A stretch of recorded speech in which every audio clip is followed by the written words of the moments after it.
You're sitting with a client and they start tearing themselves apart. They are saying things like, oh, I never get anything right. I'm so stupid. I always mess things up. And then as the coach, you're calm, right? You're compassionate, you're grounded, and you're helping them slow down. You help them see themselves differently.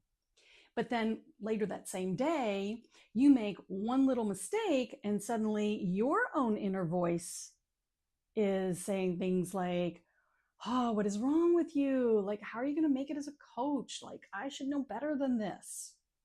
And now you're speaking to yourself in a way that you would never speak to a client. Now, I don't think this is really about confidence.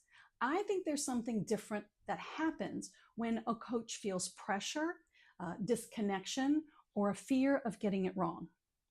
Because obviously the compassion's there, your client receives it.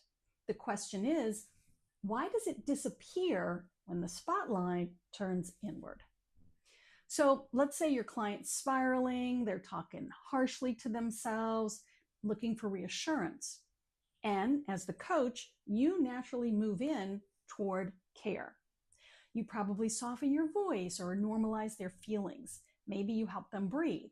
You might even help them notice the self-attack happening. But then something shifts when that same kind of stuff turns inward and becomes about you.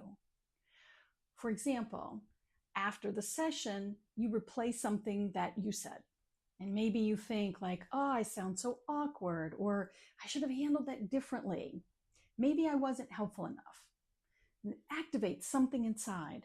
And those moments can feel deeply personal because underneath it, there's often some form of fear.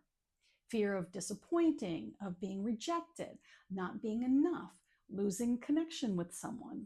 This is a pattern that I call the pressure pattern. Pressure hits, emotions activate, the behavior changes. That might look like replaying conversations, self-criticism, over-explaining, trying harder, emotional spiraling, needing reassurance yourself. And here's the thing. The issue usually isn't that you don't know how to be compassionate. It's usually something more like pressure changes the access you have to your own thinking.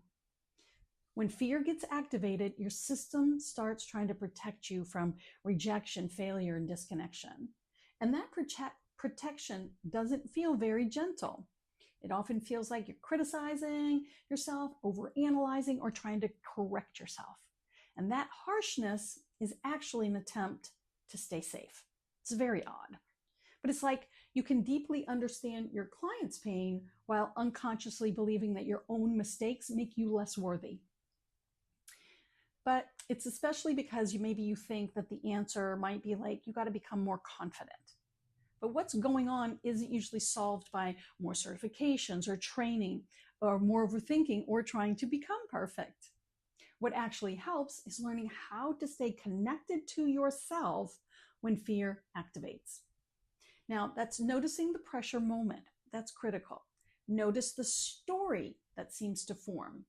And notice how your inner self-talk changes. One thing that would help is to pause before automatically agreeing with that thought. You're not trying to force positivity nor to convince yourself that everything's fine.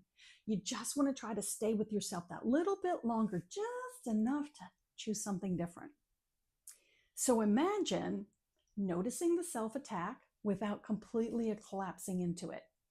Imagine recovering faster after difficult coaching sessions. Imagine talking to yourself with even the fraction of the compassion that you seem to offer everyone else. And it's not because you changed or suddenly became perfect, but because you became steadier under that pressure. Honestly, that's one of the reasons I created the Self-Practice Lab, because so many coaches understand these patterns intellectually, but then lose access to themselves when the pressure hits. The Practice Lab is where we practice those moments. And again, not for perfection, not in a performative way, but just in an honest way. So you build more steadiness, more self-trust, and more capacity to stay connected to yourself when something inside gets activated? Well, the link to find out more is in the description. But I want to say, you deserve the same compassion that you naturally give to everyone else. And learning how to stay connected to yourself under pressure is a skill. And that skill is one that you can